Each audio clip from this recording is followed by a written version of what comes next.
있을 정도로 수분이 많아요. 그리고 오늘은 이 고무를 쓰는데 이게 사실은 옛날에는 그 거피 파츠를 타가지고 이거를 불려서 비벼서 아시죠?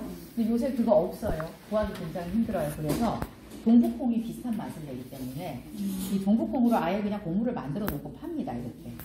이렇게 설탕도 어느 정도 들어있어요. 먹어보면 맛있어요. 근데 여기다가 이거 보시면 수분감이 좀 있죠? 여기다가 인절미 묻히면 뭉쳐요. 막.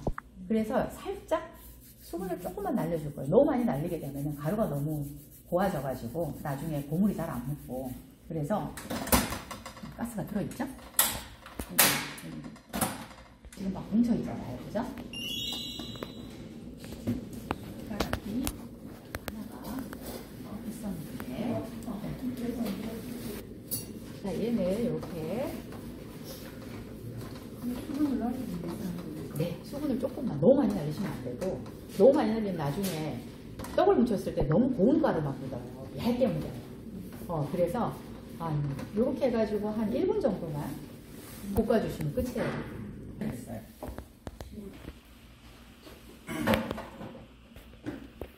보신 분 계세요, 이거?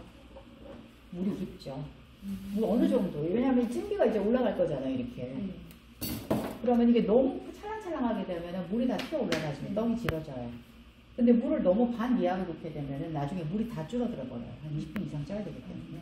그래서 위에서부터 한 6cm 정도 높이로 올라올 정도까지 좀 이렇게 올려주셔야 됩니다. 이렇게 해서 이게 지금 찹쌀가루인데 여러분보다 저는 양을 조금 줄였어요. 왜냐하면 빨리 해야 되니까.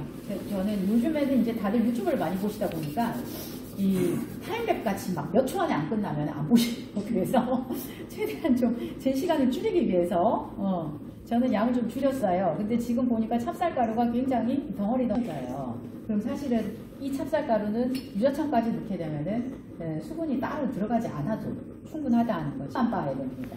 내릴 때 두 번 빻으면 너무 고와요. 자, 여기에다가 소금을 우선 이게 소금이 지금 저는 한 500g만 잡았거든요. 그래서 한 6g 정도 돼. 1.6g 정도 소금을 넣고 그 다음에 섞어주시고 그 다음에 찹쌀은 채 여러 번 내리게 되면 가루가 너무 고와져서 찔 때 주저앉아요. 그래서 증기 구멍을 다 막아버려요. 그래서 한 번 정도만 내려주신다 생각하시면 되세요. 채. 그럼 지금 뭘 해야 되냐면은 유자청을 넣어야 됩니다. 유자청을 넣을 건데 유자청이 꽤 많이 들어가죠. 왜냐하면 제가 이거 정말 여러 번 해가지고 이 정도 들어가야지 유자향이 좀 난다 하는 걸 잡은 거예요. 근데 여러분들은 700g 기준 한 150g 들어갈 거고 저는 지금 500g 기준으로 한 110g 정도 좀 줄였어요. 근데 이거 넣을 때는 어떻게 해야 되냐면은 그 유자청 건더기가 들어가게 되면 채 내릴 때 유자청 건더기가 굴러다니죠. 그래서 유자청 건더기는 따로 빼서 나중에 어떻게 할 거냐면은 반죽할 때 따로 섞어줄 겁니다. 그럼 유자향이 훨씬 더 향긋하게 잘 나겠죠. 그래서 요 그릇이 받쳐놓을 때가 왜냐면은 이거를 받쳐놓고 해야 돼서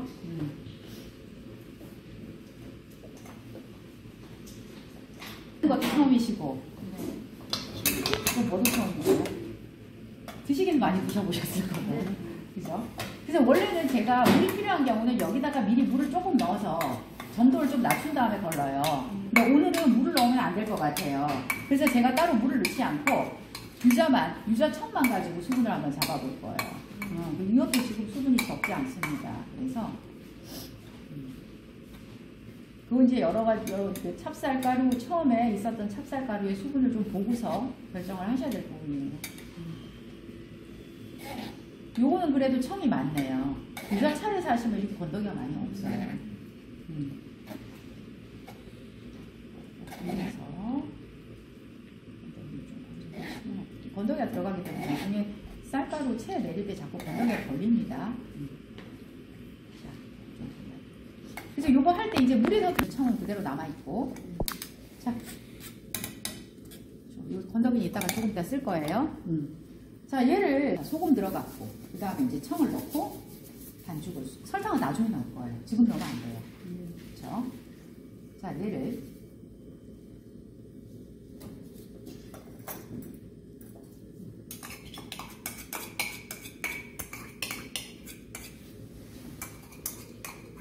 집에 뭐 실리콘 주걱 같은 거 있으시면 싹 긁어가지고 넣으셔도 괜찮아요. 네. 자, 이렇게 해서 섞어줍니다. 그럼 요거 쓰면 될 것 같아요. 주걱 여기 있어요, 선생님. 네, 여기. 네, 요거 쓸게요. 됐다. 그쵸? 자, 이렇게 해서 한번 잘 섞어서 비벼줍니다. 벌써부터 유자 향이, 이 떡에, 모든 떡에 이렇게 유자청이 들어가면 그래야 되지, 맛이 고급스러워집니다. 그래서 많이, 주로 어디 많이 쓰냐면 이바지 음식 같은 거 하는 데서 되게 유자청 좋아해요. 그 떡 하시는 분들. 잘 비벼주세요.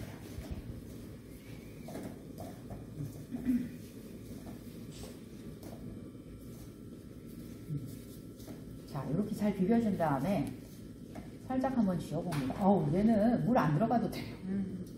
너무 꼭 쥐지 마시고 악수하듯이 살짝 쥐었을 때 이미 덩어리가 생겨요. 그리고 탁 한번 하고 이렇게 가루지지 않고, 자, 하나, 둘, 이런 거, 이 정도.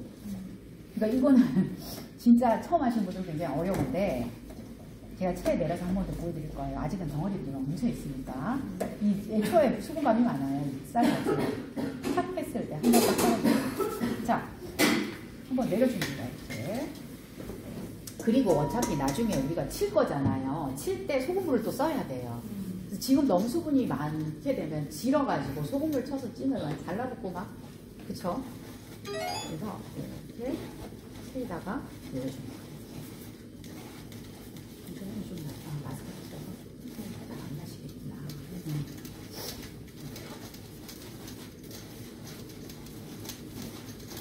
이게 원래 떡 제조기능사 시험이면 제가 시험용 매뉴얼로 향이 굉장히 향긋하니 너무 좋아요. 네. 근데 이때 이제 수분을 보실 때, 자, 요렇게 딱 쥐고 안 흩어져요. 안 흩어져요. 그쵸? 네. 자, 요 정도까지. 그러니까 약간 만졌을 때 여러분들이 약간, 약간 수분감이 약간 곱곱하다, 쌀가루가. 요 정도. 지금 사실 딱 좋거든요. 그러면 이제 뭐가 더 들어가야 돼요? 설탕 지금 넣는 거예요. 아시겠죠? 설탕. 여기 지금 설탕. 나머지 당은 이제 설탕으로 맞추는 거죠. 설탕이 내가 몇 그램 넣었더라? 여기 지금. 이게 지금 한 20g, 22g 정도 될 건데. 여러분은 그 700g 기준으로 하기 때문에 30g 이렇게 계량을 하셔야 됩니다, 여러분들이. 이렇게 해서 재빨리 섞어주시는 거예요. 그럼 이제 반죽 다 됐어요. 자, 얘를 어떻게 하면 돼요? 이제 여기다가 올려주셔야 되는데, 자, 올릴 때 뭘 뿌려야 된다고 그랬죠? 그렇죠. 설탕 안 뿌리면 나중에 주저앉으면서 다 달라붙어서 나중에 안 떨어져요. 그래서 여분 설탕 혹시 여러분들 있으시면, 이 설탕은 사실 이 면보 자체는 적셔서 물을 꼭 짜가지고 적신 상태에서 올려주셔야 되고, 그 다음에 여기다가 이 설탕을 이런 식으로 바닥에 좀 흩뿌려 줍니다. 나중에 반죽이 잘 떨어질 수 있도록 하기 위해서. 많이 뿌려줄 필요는 없고요. 옆면하고 바닥에 살살 깔릴 정도로만 해주시면 돼요. 한 5g 정도 들어가지 싶어요. 이 정도. 아시겠죠? 자, 그 다음에 여기다가 이제 쌀가루 넣어야 되는데 우르르 부으시면 안 돼요. 여기서. 찹쌀은 어떻게 해야 되냐면 이렇게 붓게 되면은 나중에 이게 퍼져서 주저앉으면서 밑에 증기 구멍을 다 막아요.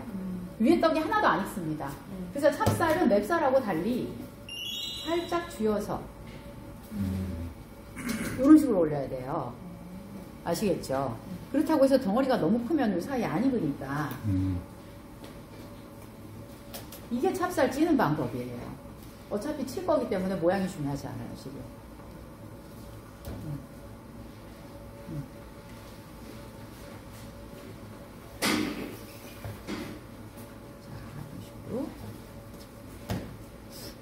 저는 양을 조금 줄여서 했어요. 왜냐면 저는 대나무 찜기를 왜 가지고 있냐면 이 시험용 찜기가 25cm짜리 대나무 찜기예요. 그래서 대나무 찜기 안에는 700g 하면 조금 쌀량이 많습니다. 그래서 500g으로 좀 줄여서 하는 거고, 여러분들은 찜기가 크잖아요. 스팀 찜기라서 면보 깔아놓고 많이 하시면 될 것 같아요. 자, 이렇게 이렇게 해서 사이사이 김이 좀 빠져나올 수 있게, 그렇죠? 이렇게 쥐어서 올려줍니다. 자, 그 다음에 해야 될 게 뭐냐면 여기 숨구멍을 좀 내주세요. 찌기 전에. 그래야지 사이사이 증기가 좀 올라올 수가 있겠죠. 네, 이렇게 준비하시면 됩니다. 물이 아직까지 안 끓어요. 지금 이제 끓이려고 해요. 제가 너무 빨리 준비를 한 거예요, 지금. 자, 이런 식으로. 그러니까 이 찹쌀은 일단은 맵쌀을 비해서 물이 반 정도 들어간다. 그리고 두 번째는 찔 때 가볍게 쥐어서 어떻게 해야 된다? 여기 이렇게 수증기가 통과할 수 있도록. 이거를 막 우리가 무슨 설계하듯이 쫙 펴가지고 하시면 안 된다는 거예요. 그것만 잘 지켜주시면 됩니다. 자, 이렇게 해서 찔 때, 네. 물이 이제 아마 지금 이제 제일 세게. 그리고 항상 여러분 물은요, 팔팔 끓어오를 때 하셔야 되고, 중요한 거는 이 찜기를 딱 닫고서 아마 스텐 같은 경우는 이게 올라오는 그게 없기 때문에 여러분들이 뚜껑 안에다가 그 뭐죠? 면포를 덮어가지고 찌셔야지 물이 흘러내리지 않아요. 요거는 증기가 올라올 수 있게끔 이렇게 돼 있어서. 자, 이렇게 해서 올려주시고, 이제 물이 끓기 시작하잖아요. 그죠? 그러면 이제 올릴 겁니다. 자, 반드시 옆에 옆면이 잘 붙어 있어야 되고, 이게 떠 있으면 어떻게 되냐면은 증기가 옆으로 새요. 근데 증기가 옆으로 새면 떡이 안 익어요. 그래서 됐어요. 25분째라 그랬죠? 자, 이번에는 이제 잡과병 한번 해볼 건데, 자, 잡과병은 정리한 건데 정리할게요. 이제 요게 잡과병 재료예요. 재료가 좀 많죠. 잡과병 재료가 많은데.